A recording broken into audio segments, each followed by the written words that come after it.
Bueno, ahora pues realmente solo darles una embarradita, un panorama de lo que pueden hacer estas herramientas, de lo que deben poder hacer y pues realmente para que también a la hora de decidirla no se decida por un programa que esté de moda, como decía Enrique, que es Maxent porque es ahí donde te publican, sino realmente evaluar todas las ventajas y desventajas que te dan los diferentes softwares. Una porque conceptualmente son diferentes, pero otras porque te permiten incorporar ciertos datos, a veces los vas a tener, a veces no los vas a tener, entonces son todas estas consideraciones que tienes que tomar en cuenta a la hora de decidir cuál es el mejor software para la resolución de tu problema en particular, ¿no?, que tienes. ¿Cuáles son algunos de los aspectos que se utilizan para decir qué herramienta es mejor usar? Bueno, está el de la economía espacial, que es, como vimos, un concepto clave en la planeación sistemática, uno de los quizá primeros que se han hecho. A veces también ha caído un poco en discusiones académicas, a veces yo creo muy cerradas, ¿no?, porque evalúan el software solo pensando en la economía espacial, ¿no? Y entonces, si uno se va con ese criterio, pues está dejando detrás otros que probablemente son más importantes, ¿no? La eficiencia computacional pues también es algo que en la práctica se debe de considerar, porque pues quizá no podemos esperarnos una semana, un mes, 3 semanas a que termine de correr un programa. La otra es que te permita esta flexibilidad, es decir, hay programas que, por ejemplo, lo de flexibilidad les decía es que te encuentre áreas sustitutas para poder decir, prefiero esta área o prefiero esta área, pero ¿qué criterios me brinda esta área? Algunos programas no son transparentes en decir qué ventajas me da esta área sobre esta otra. La otra es que también lo mismo, la transparencia, ¿no? Algunos son menos transparentes que otros en cuanto a como los resultados que te dan, ¿no? Uno hay que siempre poder volver a decir cómo se determinaron esas áreas. Y eso es muy importante a la hora de presentarlo a los tomadores de decisión. La otra es la universalidad. Estos programas deben de poder aplicarse a cualquier problema de conservación. Y finalmente, lo que se llama modularidad, que es que estos criterios que integran los softwares puedan ser independientes, porque, por ejemplo, si yo no quiero usar uno, a la hora de quitarlo, que no me quite otro que sí quiero usar. Y esto pues, nos va a permitir evaluar la factibilidad con la que podemos cumplir nuestros objetivos planteados. ¿Cuáles son básicamente los elementos principales que consideran estas herramientas de planeación sistemática? Bueno, como les decíamos, tienen que tener una lista de unidades de planeación, que pueden ser unidades regulares o irregulares, ¿no? Pueden ser a nivel de cuencas, subcuencas, pueden ser parches de vegetación, esas pueden ser nuestras unidades. Y entonces por ello también hay un tamaño asociado a esas unidades, ¿no? Si tenemos unidades regulares, pues siempre van a valer lo mismo, van a jugar igual en la decisión, pero si tenemos unidades grandes versus chicas, pues no va a ser lo mismo, porque no vamos a tener la misma cantidad aunque sea una sola especie que está distribuida en todo este lado, aquí voy a tener más que acá.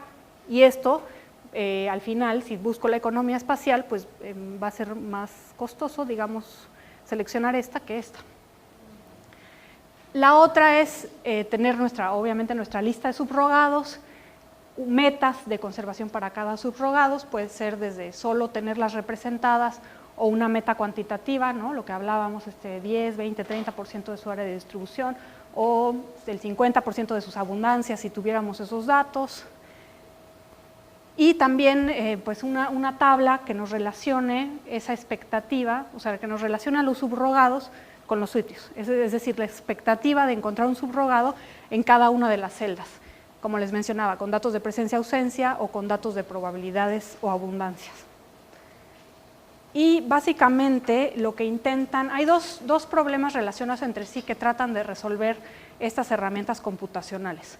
Uno es el problema de minimización del área, es decir, seleccionar un conjunto con una superficie mínima en la que cada subrogado logre su meta, y si tenemos metas muy grandes, pues a lo mejor la superficie mínima va a ser el 80% de una región, pero porque queremos que se cumplan todas sus metas.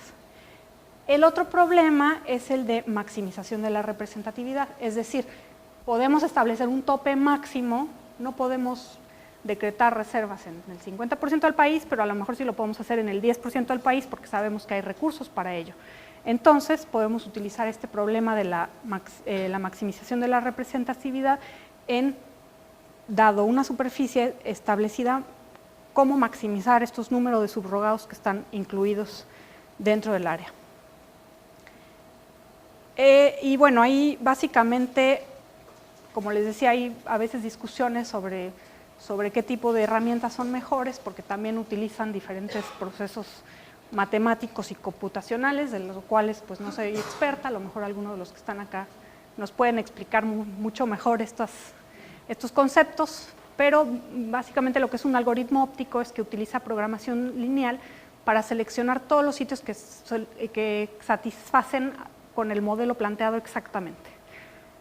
Uno de los problemas de estos softwares es que son para problemas reales, digamos en conservación, son muy difíciles de aplicar, ¿no? Han sido aplicados con éxito con ciertos ejemplos, pero no se han realmente aplicado mucho en problemas de planeación sistemática con un mayor número de datos, con un mayor criterios más complejos.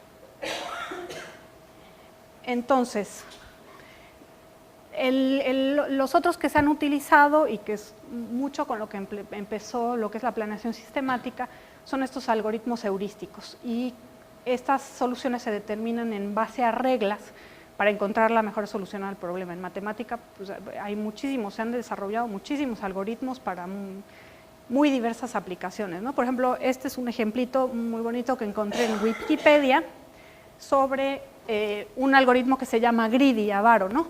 Entonces lo que te va a buscar es en la ruta más corta tratar de tener el mayor número de números, ¿no? La suma tiene que ser mayor, pero entonces me va a buscar esta ruta porque es más corta, porque aquí está viendo que entre 3 y 12 prefiere escoger el 12, pero lo que no está viendo es que acá atrás hay un 99, ¿no? Entonces este otro algoritmo sí te resuelve esta solución. Y lo que es importante aquí, distinguirlo de lo que son los metaheurísticos, que son los que utilizan Consnet y Marxan, es que este es un algoritmo de una sola vía, o sea, se lleva a cabo la secuencia de los procesos una sola vez. Y por ejemplo, esto es un invento de cómo se aplicaría una regla heurística, que es un poco esta simplificación del ejemplo de buscar la complementariedad, ¿no? Es decir, primero voy a seleccionar la celda más que contiene la mayor cantidad de especies o de elementos de biodiversidad, y después voy a seleccionar la celda que mayor número de complementos, ¿no? Con el mayor número de especies o de elementos complementarios. También puedo decirle una regla de disyuntiva. Si encuentro dos celdas que están en esa misma situación, pues elígeme mejor la que tengan quizá los subrogados más raros, ¿no? Es decir, los que tienen una menor frecuencia en la matriz de datos. Si hay otra vez, nuevamente, si hay una disyuntiva, pues entonces puedo ya decirle la regla de, pues escógeme la primera en la lista, me da lo mismo, ¿no? Entonces aquí esta se la puse en realidad porque este sería, pues cómo vamos acumulando pues especies, elementos, o sea, olvídense si solo son especies, puede ser cualquier cosa. Y este es el número de especies complementarias que va incluyendo en el sistema. Pero aquí lo muy importante es que con estas reglas sí va a importar mucho en la medida en la que se seleccionan estos sitios. Y si además dijéramos, ¿sabes qué? No podemos seleccionar todos los sitios, sino nada más 4, pues estas reglas importan mucho en cuáles de esos 4 sitios se van a seleccionar. Ya los metaheurísticos nos permiten incorporar esas reglas de forma repetida, pero además considerar esos otros criterios, ¿no? Es decir, si aquí tengo 4 sitios, pues ¿cuáles prefiero? Entonces ya puedo incorporar, como les decía Volke, pues otros criterios que me interesan, ¿no? Como los sociales, costos, ¿no? Si si no tuvieran dueño las tierras, a lo mejor podrían, o si hubiera dinero para comprar todas las tierras, pues podríamos decir las que nos cuesten menos, ¿no? Es algo que en otros países se ha utilizado, que en Latinoamérica pues no es posible. Y como les decía, entonces el metaheurístico controla la ejecución de los algoritmos heurísticos, lo aplica numerosas veces hasta que se satisfacen otros criterios independientes. Y también exploran mejor lo que es el espacio de búsqueda, ¿no? Muchos de estos algoritmos lo que hacen es a veces, o sea, encuentran el óptimo local, ¿no?, de un conjunto de celdas, pero pueden hacer saltos inesperados, porque todos estos procesos luego son azarosos, pero evalúan de nuevo lo que es la función matemática y ven que por aquí quizá empieza a haber otra vez buenas soluciones hasta que encuentra quizá el óptimo local.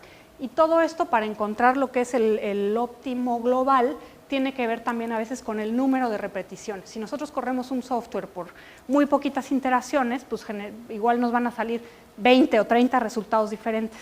Si ya lo dejamos correr el número suficiente de veces, ahí lo que nos va a determinar es si hay sustitutos o no son nuestros criterios. Los programas que utilizan algoritmos óptimos es CPLEX, Express, los heurísticos CPLAN, WorldMap, ResNet Target. Estos también son desarrollos mucho más viejos, estos son más jóvenes, los que se utilizan un poco más. Y bueno, muchos ya han oído hablar de esta herramienta que se llama Marksan. Es como digamos que el hijo de CITES, que también se desarrolló en Australia, y lo que busca es identificar una combinación de unidades de planificación en un costo mínimo con las metas cuantitativas de biodiversidad y a veces también trata de encontrar otros criterios. Como tal, no utiliza un multicriterio, o sea, no podemos incorporar 10 o 20 criterios dentro de este software, ¿no?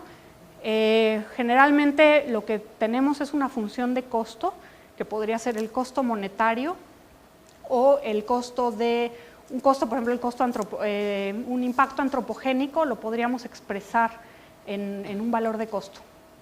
Pero solo podemos usar un valor, o sea, no podríamos utilizar 5 variables, ¿no? Tenemos que usar una. Entonces hay que ver la manera en la que eso se puede generar, por ejemplo, un índice de impacto antropogénico. Otra de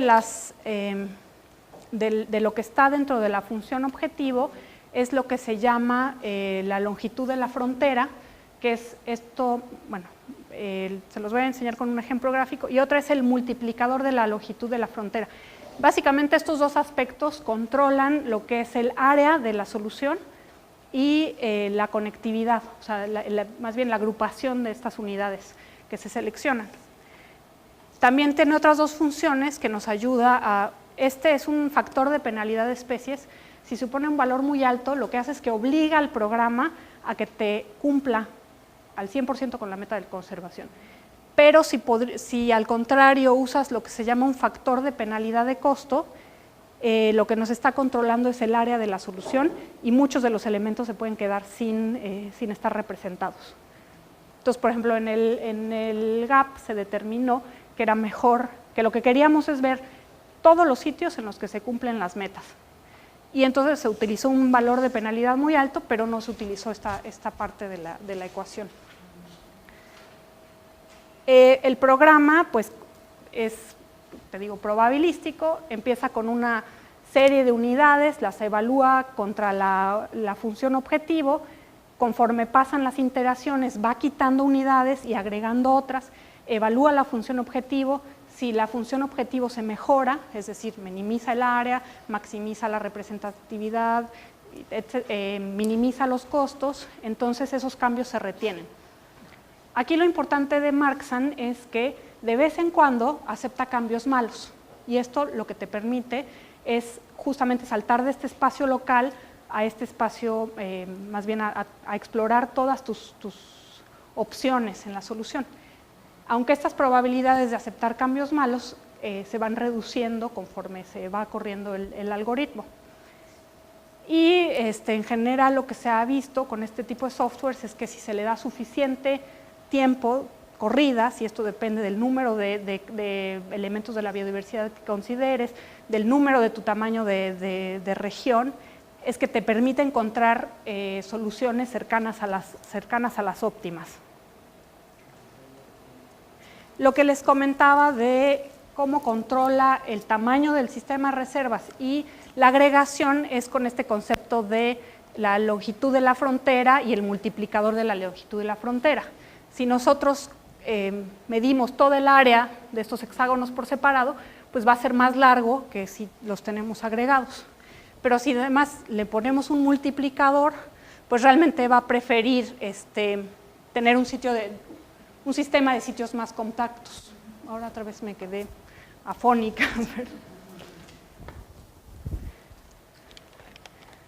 ¿Alguna duda hasta el momento? No. Una de las grandes ventajas que tiene Marksan, al contrario, por ejemplo, que lo que vamos a ver ahorita en CONSNET, es que Marksan sí te dice la frecuencia de selección de cada una de esas unidades. Es decir, en cada iteración va a seleccionar un conjunto de celdas que cumplen con tus objetivos. Si lo corres 10,000 veces, en cada una de esas 10,000 veces te va a decir qué celda se seleccionó y al final tienes una frecuencia de selección que va del 0% al 100%. Entonces, las que siempre se seleccionaron son muy importantes para cumplir la meta. Digamos que son indispensables para que tu meta se pueda cumplir. Y si tenemos valores bajos de irreemplazabilidad, quiere decir que son celdas fácilmente sustituibles, que en otros sitios vamos a poder encontrar estos elementos de la biodiversidad que estamos pretendiendo tener en nuestro sistema de reservas. Y aquí también es muy importante, nuevamente, como preguntabas, tener estas consideraciones de escala, ¿no? Si nosotros solo le pedimos al programa que nos represente al objeto, no importa, con una representación o con 10 representaciones basta, pues le va a dar lo mismo al programa escoger esta celda que tiene una menor proporción del área de distribución del elemento que esta celda. Si nosotros ya le pedimos una meta en área, esta celda va a ser mucho más importante que esta y a esta celda le va a dar un mayor valor de reemplazabilidad.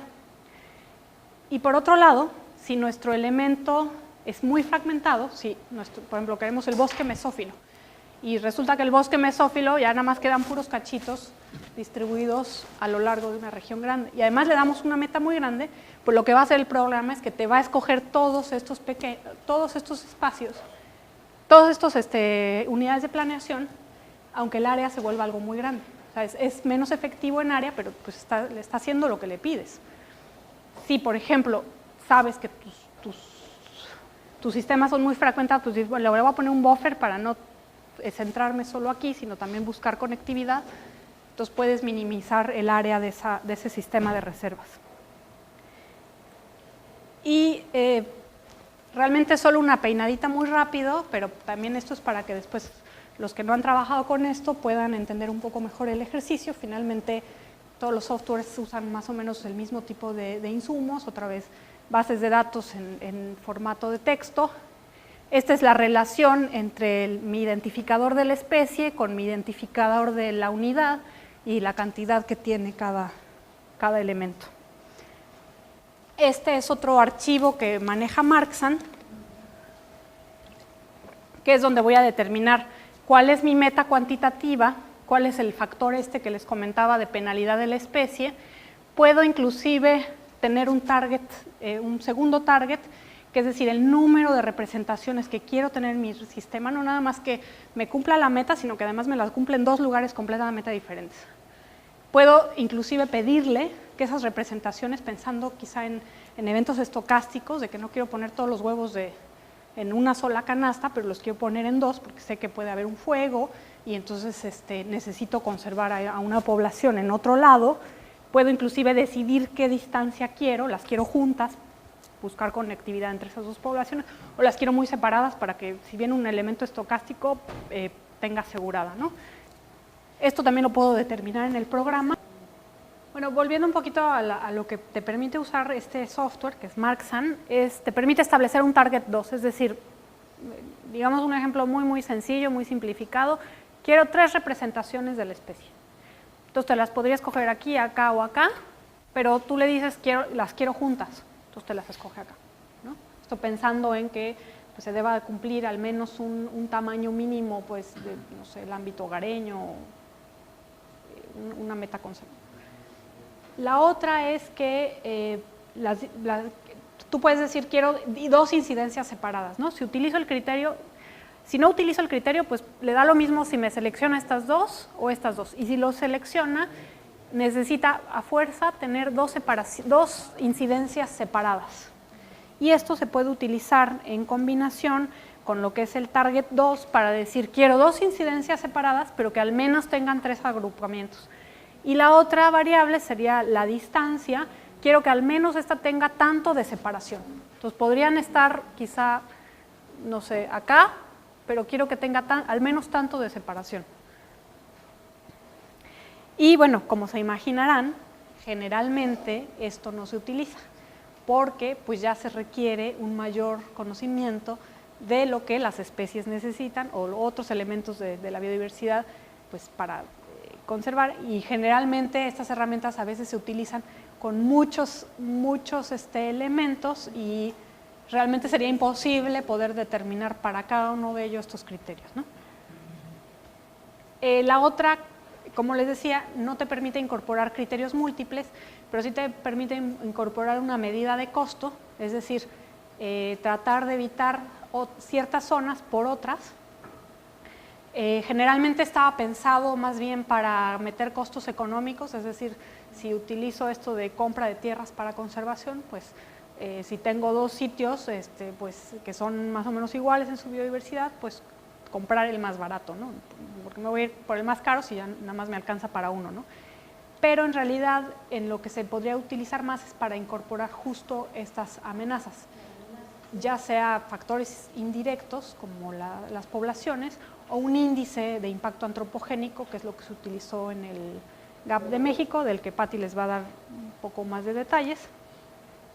La otra que se puede especificar en el programa, que creo que ya les habían hablado, es el estatus. O sea, tú puedes decirle que ciertas celdas quieres que necesariamente te las incluye y te las considere en tu sistema de reservas, que es un poco esta consideración de los pasos de planeación sistemática, que era lo de revisar ya las áreas existentes. Entonces aquí puedes hacer 2 cosas, o las preincluyes, o sea, las incluyes y además no puede ser eliminada, aunque no sea buena, para cumplir con los objetivos, la excluyes, la puedes preincluir, preexcluir, o le puedes decir, comienza a buscar ahí, si no encuentras lo que estás buscando, busca en otro lado, o simplemente no usarlo. ¿Y qué me da de datos de salida? Pues me dice qué unidades se seleccionaron con qué frecuencia, y también me da una mejor solución global, ¿no? Lo que sería, después de las 10.000 iteraciones, 10.000 corridas, me da una mejor solución global, cada una con sus frecuencias de selección. También me dice cuál era mi target, cuánto al final logré cumplir de ese target. Muchas veces, como está también considerando otros elementos, generalmente me va a poner un poco más de la meta de la que le pedí. Cuántas ocurrencias, es decir, en cuántas celdas está, que bueno, aquí el término de ocurrencias no es correcto en español, pero ya se me hizo más fácil. Y también me dice, obviamente, si mi meta se cumplió o no, para verlo rápido, y me dice si logró, cuántos targets, cuántas separaciones logró, ¿no? O sea, si yo le pedí que estuvieran separadas al menos 10 metros, o 10 kilómetros, o lo que sea, me dice cuántas veces se logró cumplir eso. Y ahora también, Marksan funciona con una lógica. Aunque hay muchos programas y no voy a presentar todos, les quiero presentar otro programa que funciona con una lógica muy diferente, que más bien lo que intenta es el problema de maximización de la representación, y lo que hace esto es una priorización jerárquica con base en el nivel de presencia. pensando mucho en la complementariedad del sistema de áreas. Aquí este programa no utiliza metas, es uno de los pocos que no le tienes que decir cuánto del elemento quieres, más bien utiliza mucho dos conceptos muy importantes, el de complementariedad y el de conectividad. También permite integrar un análisis de certidumbre, es decir, puedo poner presencias y ausencias o también puedo poner probabilidades y entonces va a buscar que donde los valores de probabilidad sean más altos, ahí es donde va a seleccionar preferentemente. Entonces, los resultados de este programa, digamos que yo tengo n capas, lo que va a buscar es la complementariedad de esas n capas y me va a indicar las zonas en donde esas zonas, en donde si pierdo estas zonas, pierdo la representatividad de las especies. Y este panorama, estos resultados, realmente van a variar mucho dependiendo de tus datos. O sea, si todas mis capas ocupan todo mi paisaje, pues básicamente no voy a poder diferenciar entre cuáles son estas zonas que son más importantes para llegar a esa complementariedad, ¿no? Si tengo un alto grado de endemismo en mi paisaje, pues sí voy a tener estas zonas muy rojas en las que no las puedo perder, porque si las pierdo, pierdo la oportunidad de conservar a esas especies o esos elementos. También te considera una cuestión de conectividad, entonces le va a dar más importancia a las áreas que son adyacentes a esas áreas en donde se cumplen mejor los requisitos de complementariedad. Y al final, una cuestión muy importante de datos de salida que me da son justo estas curvas, es decir, si yo conservo todo mi paisaje, pues voy a poder conservar la distribución de todas las especies, ¿no? O sea, aquí va a ser uno para todos estos elementos o especies. Si yo conservo solo el 20% de mi paisaje, pues para el elemento A solo voy a poder tener una representación del 20% de la distribución de ese paisaje o el 60%, ¿no? Digamos, depende de cuál sea el elemento a considerar. Y este es un poco como las reglas heurísticas, dependiendo de las reglas, determina cuáles son los lugares que se seleccionan primero. Y bueno, aquí acabar con una quizá lección, que en ciencia estos planes han proliferado mucho, pero básicamente no existen ejemplos en vida real de que se hayan hecho todos los pasos, de que todo haya funcionado. Es algo en el que se tiene que seguir trabajando en reducir esa brecha entre planes y acciones efectivas. Y aquí pues algo muy importante realmente es convencer, otra vez volvemos a la parte social, entre más gente esté convencida de que la conservación es importante para el bien de todos, más fácil va a poder hacer esas acciones de conservación. Y aquí pues llamar al trabajo conjunto, nadie puede ser experto en todo, tenemos que trabajar con los botánicos, con los computólogos, con los estudiantes que generan estas hipótesis, estas preguntas, los científicos, también los científicos que se encargan de decirle a los tomadores de decisión, esto es importante, de poder trabajar con lo que se llaman los actores locales y con los que finalmente se enfrentan a las cuestiones más difíciles de implementación, que son los que trabajan en el Consejo de Áreas Protegidas, etc. Y bueno, con esto termino.